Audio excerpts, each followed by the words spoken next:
Are we on page 5 we start? Welcome, ladies and gentlemen, to the Pro Wrestling Report, primetime Saturday night. Coming up next, we're going to take a look at Wednesday night.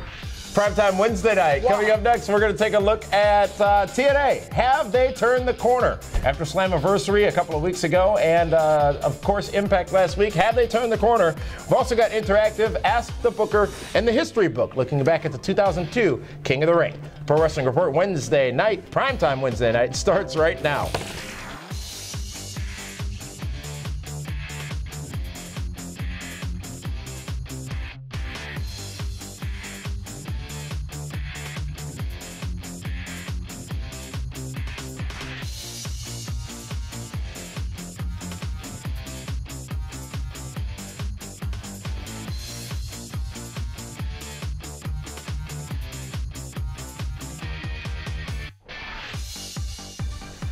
Welcome, ladies and gentlemen, to the Pro Wrestling Report, primetime Wednesday night. Davey Nelson sitting here alongside David Octavius Tiberius.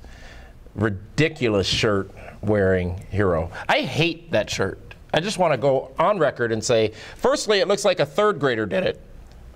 Have you seen the lovely and talented Sabrina Nicole? She is far from a third grader. Yeah, apologize.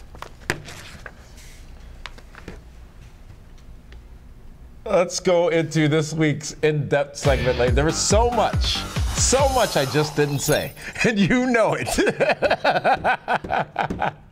This week's, what's your Twitter name? At David Hero, 2 R's. Let's go to this week's in-depth, ladies and gentlemen. We're looking at whether or not TNA has turned the proverbial corner. We talked a little bit about this on the radio show a couple of weeks ago, David Hero, and really, they've been cranking on a bunch of good cylinders lately, if not on all cylinders. Slammiversary was incredibly strong. Sacrifice was incredibly strong. They've had some strong overall impacts over the last few weeks, with it being live all summer long. You got to sort of ask yourself, what's changed? It's the one thing that had to change. It's not a, well, first of all, what? No, I'm going to let you finish. The one thing that had to change was the creative flow of that show. They went 9.5 years with Vince Russo. Long time. And got nowhere. But is that faulting Vince Russo? Yes. Really? He's the creative mind behind it, right? But a recent interview Vince Russo did said that while he was the creative mind behind it, there were so many hands in that cookie jar, if you will, guiding and directing and coaching in certain directions. Okay, but Damien, like in pro sports, like in business, it starts at the top, okay? And it gets muddy when it gets to the bottom. Well, but listen, there's a head coach, there's a batting coach, there's a bench coach, there's all different kinds of coaches. Someone has to take the fall for it, and Vince Russo did. Since Vince Russo has been removed, I think that TNA Impact Wrestling on Thursday nights has been a far better show, a better flow. It makes more sense. Storylines are not stopping and starting and stopping again, or being put in reverse or forgotten about. When I ask if it was Vince Russo or not Vince Russo, sometimes a person gets stagnant in a position. Sometimes they just aren't effective in that role anymore. It's not so much whether or not he was able to do it, but did it evolve to a degree where so much blame was put on him, regardless of whether or not it was his fault, that he could not win? The problem with Vince Russo, from what I've been hearing from the guys in TNA Impact Wrestling, was that he tried to appease too many people. And at times, he was booking shows to try to make everybody happy and not just the core audience. That was obvious. It was very obvious. What just happened? Right now, with the new regime that they have, with Bruce Pritchard in charge, it's far more streamlined. I mean, it begins and ends with Bruce Pritchard and Dave Lagana and the agents they have that are helping put together the matches. The stuff just makes sense. And that's exactly what's been lacking in TNA Impact Wrestling for the last 9.5 years. The pay-per-views have been solid. Slammiversary, all in all, a great show. Sacrifice, all in all, a great show. How can they maintain this momentum? What do they need to do to ensure that this momentum that they have now continues, and not only continues, but ultimately equals a larger audience on television, in live event venues, and most importantly, on pay-per-view. Well, one of the biggest things that they've done is they have let Bobby Roode, AJ Styles, Kazarian, Christopher Daniels, some of their homegrown talents run with the ball. They have let Bobby Roode be the guy since, what, 2 weeks after Bound for Glory? Yeah, since November. Since November. And it works. They're not bringing in John Morrisons. They're not bringing in the Chris Masterses. They're not bringing in guys that were on Raw or SmackDown 6 months or a year ago and letting them beat their top guys. So now the guys that have been in TNA, you know, for quite a while believe that their best interests are being looked after. So the morale in the back has been improved. Because 6 months ago, the morale in that locker room was brutal. The guys were sick and tired of the nonsense. The only problem they have right now, and I'm not saying it's the talent in the back, is that the fans are not buying into Garrett Bischoff. And he may be the one thorn in the side of this whole mix. Give credit where it's due. Slammiversary, that reaction should not have been as strong as it was for him and Devon. But it was more for Devon than it was for Garrett Bischoff. So isn't that how you get a person over? No, and let's face it, look at the heels they're working with. Robbie E. and Robbie T. Robbie E. and Robbie T.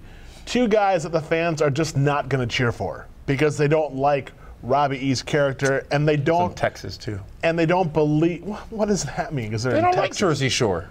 That's two different worlds. Okay. And Rob Terry just isn't quite there yet. Nice sweater. Fantastic sweater. But Robbie E. is the heel that you're always going to boo. Even if you like him, you're still going to boo him because he just brings that out of you.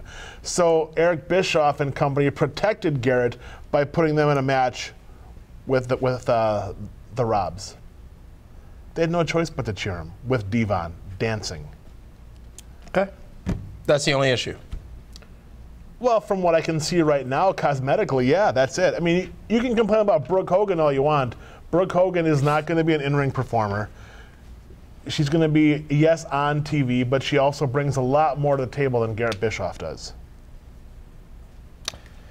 As you know, WWE and TNA are fighting each other in a legal battle right now. This all stemming from an employee of TNA who went to work for WWE and brought some information, proprietary information, with him from TNA that, well, was then released to WWE officials, and WWE then fired that employee and notified TNA that they had that information. Well, now a restraining order has been filed by the court against WWE as it pertains to any utilization of that information that they acquired from that employee. WWE's lawyer, Jerry McDevitt, has recently gone on record saying that they have no intention or interest in acquiring any of the TNA talent. Quote unquote. Does it get any more insulting than that? If you're anybody in TNA, so if you're Sting, if you're, well, they probably don't want Jeff Hardy back, but AJ Styles, who had a deal with WWE and chose not to pursue it. There's some good talent in TNA Impact Wrestling that I'm sure Vinnie Mac would like to get, but keep in mind, whenever Vinnie Mac has brought in somebody back from TNA Impact Wrestling, he's kept them on the shelf for quite a while to then re-debut them. In most cases, yeah. Karma, Gail Kim, Ron Killings, Christian. But if you think about it, with the exception of Karma, they have all been former WWE stars. So Vince hasn't really gone out to try to get any of their homegrown talent. But interesting situation. I mean, Johnny Ace was handed every TNA Impact Wrestling star, knockout, referee's contract and said, here you go, for you to look at. And look you will. Of course he looked. You don't have a choice. And they say that they scanned all the servers and they can't find anything. When you know you're doing wrong, you do it the right way wrong. You might know more about that. I investigate things at times and find out the habits of criminals. You know, and it's interesting to see how this court case is going to go. Because... Is it going to end well? Not for the guy that supplied the information. and I've known him. I've worked with him. I consider him to be, you know, a friend and an acquaintance. And what? A friend and an acquaintance? Oh, yeah. I thought there were levels. Acquaintance, friend. It depends how bad this is going to get. Okay? You might just be an acquaintance. It's already bad. You may want to go the acquaintance route. So it's just, it's going to be a mess. It's going to be very expensive. I don't know which way it's going to end up. Will we see Matt Morgan in WWE? Worked at TNA House Show last week. Probably not. Will we see Ric Flair back in WWE? Absolutely. Ric Flair, here's why Ric Flair is going to go back to the E. Eventually, when they get that network started, Ric Flair is in a huge amount of that library. I mean, the whole WCW, NWA library. They just bought the Bill Watts library. Mid-South. Mid-South, he's in that. Ric Flair is an ambassador. Here's one thing to think about as we talk about this lawsuit thing. The AT&Ts and the Googles and the Microsofts and the Apples of the world, they're suing each other every day. Mm-hmm. It doesn't mean that those businesses will not continue to thrive, and it doesn't mean those businesses in some cases won't continue to work together on things that are mutually beneficial. I.e., Christian's appearance at Slammiversary happened during all this. Ric Flair's appearance at WrestleMania preceded all this, but the interesting thing about Christian's thing is he was not allowed to do anything. He didn't want to be there because it was a no-win situation for him. Because if he does anything a little bit off, I don't like the way you looked when you said this. He's going to get heat. I don't like the smirk on your face when you did that. But we assume that this is a deal that was brokered in an effort to get Ric Flair at WrestleMania. It was in return for having Ric Flair at WrestleMania for the Hall of Fame. And Ric Flair at the time wasn't allowed to do or say anything, but Ric Flair is Ric Flair, and he had one of those. He did or said anything when he got back to TNA. Yeah. Or I'm sorry, just before he left TNA, yeah. But how did TNA benefit from having Christian at that pay-per-view? Still trying to figure that one out. It didn't help anybody. If anything, it didn't even help Christian because he was put in an awkward spot where when he went to the ring, you could tell he was uncomfortable. He wasn't able to be Captain Charisma. He wasn't able to engage with the audience. He was worried about his upcoming match at No Way Out with Cody Rhodes. Well, of course he should be. That's a big title match for him. That's this week's In Depth. We also are always interested to hear your thoughts on whether or not TNA has turned that corner, if you will. So you can send us an email. Comments at pwrshow.com. Again, that's comments at pwrshow.com. You never know, your question might end up being our interactive question of the week. And we're going to take a time out. When we come back, we will have this week's interactive question of the week here on the Pro Wrestling Report, primetime Wednesday night.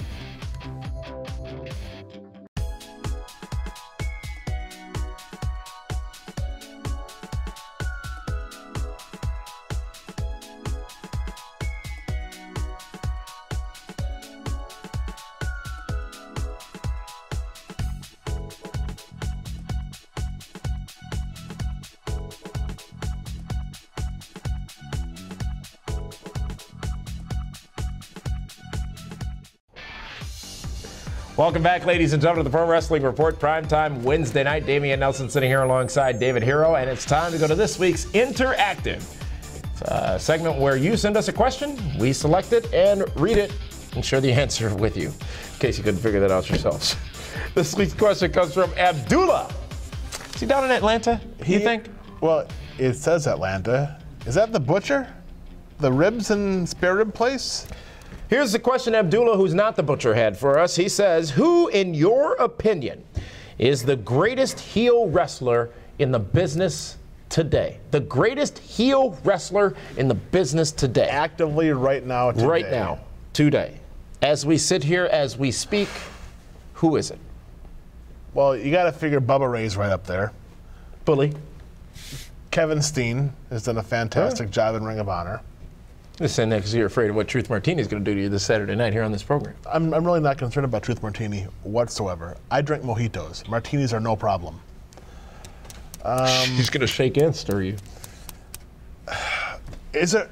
I hate to ask the question, but are there any true heels in wrestling anymore? David Hero, I will not engage in this conversation with you. You're going to go that route. I'm going to go with Bully Ray. Has to be. It has to be. But you do so reluctantly, right? Like I am doing so reluctantly because you got to, as great as he is, you got to wonder if somebody's better. And when you have that self-analysis and think about it. Who's been a great heel, though, has been Big Show lately. He's done a fantastic... What? I said the Big Show, yes.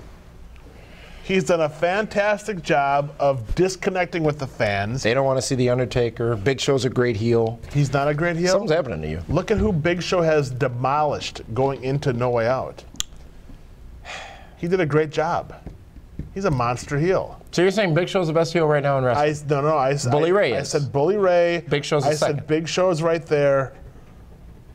But when you think of heels, there's not a whole lot left. I mean, you could say Kane, but he's love-struck, so that doesn't work. Let's just call it Bully Ray in a day. Bully Ray in a day? Let's call it a day with Bully Ray. Speaking of that, did you see the sign at Slammiversary, Dixie Does Dallas? I can't believe understand that. What did that mean? That got on TV like 3 or 4 times. What did that mean? I don't understand. I mean, she's been to Dallas. Well, clearly she was there. That's where the pay-per-view was. But you would think that they would have taken that sign down instead of. But what does she do in Dallas, according to the sign? She does stuff. She's doing lots of stuff in Dallas. Whistling Dixie.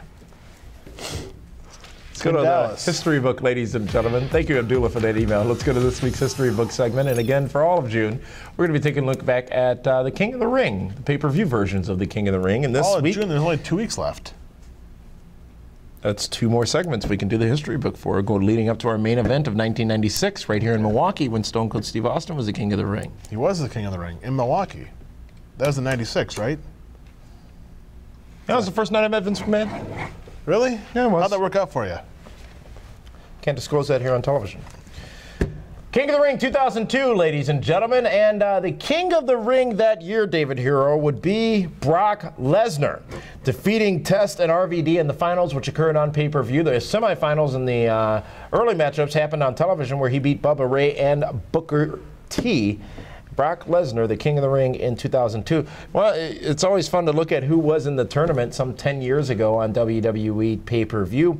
And the names were as follows. Again, this started on TV and then evolved into the pay-per-view because some of these people had matches at the pay-per-view as well. Brock Lesnar, as mentioned, obviously the winner. Bubba Ray, Booker T, William Regal, Hardcore Holly, Tajiri, Hurricane Helms, Test, Chris Jericho, Edge, Christian, Val Venus, X-Pac, Goldust, Eddie Guerrero, and RVD, all the participants in the tournament in 2002 for the King of the Ring. And of course, that King of the Ring was the springboard for Brock Lesnar to go on to defeat The Rock. It was the year of Lesnar, 2002. He owned the company. Came on board, took over the company with Paul Heyman at his side. And then, of course, as you said, this would lead to that big matchup with The Rock at SummerSlam 2002, where he would become WWE champion. Ric Flair had a matchup with Eddie Guerrero, winning that matchup on the pay-per-view King of the Ring 2002 as well. And The Undertaker retained the WWE Championship, defeating Triple H that night. Hulk Hogan taps out to Kurt Angle in a matchup at the King of the Ring as well. Shocking. But, you know, at that time, Hulk Hogan was there just to put over the newer talent, I guess you could say. Not saying that Kurt Angle was a newer talent, but at the time he was one of their bright young studs. That he was, ladies and gentlemen, and that was the King of the Ring 2002. You know, really, after the 90s, King of the Ring wasn't as spectacular or noteworthy as it was in its early days. At least for me. Because you look at the careers that were launched, and maybe this was really the last one that had a significance up until Booker T, because Booker T took it and ran with it with the All Hail King Booker thing. Just, you know, it's a great pay-per-view concept. Is that one they should bring back? Absolutely, because the fans... In a pay-per-view form? Because they do it occasionally on Raw. The fans want to see a King of the Ring. Just like they want to see the winner of the Royal Rumble. They want to see the sole survivor at the Survivor Series. Does it take too long to get there for the King of the Ring? No, when you have all the tournament matchups on the pay-per-view? You know what? You can have 8 guys in the King of the Ring, 4 matches, and you're done. Here's my question. Given the results of this past Sunday's No Way Out, is the win of the King of the Ring, while it is less significant than the Royal Rumble, is the winning of the King of the Ring something a man like a Dolph Ziggler needs for that one last step to achieve credibility with the fans? I think so. I mean, if you look at some of the previous King of the Ring winners, yes. But I think the King of the Ring pay-per-view has now been replaced with Money in the Bank. Why not do it all? Do both. Because you could almost have the King of the Ring winner go into SummerSlam, get the main event at SummerSlam. Right. If they're treating SummerSlam like it's number 2 pay-per-view to WrestleMania, that could, again, get some long-term investment from the fans. I agree. I think we should definitely pitch that idea to somebody there. They might take it and run with it. That's this week's History Book, ladies and gentlemen. We're going to take a timeout, and when we come back, it's this week's Ask the Bookers, the Pro Wrestling Report, primetime Wednesday night.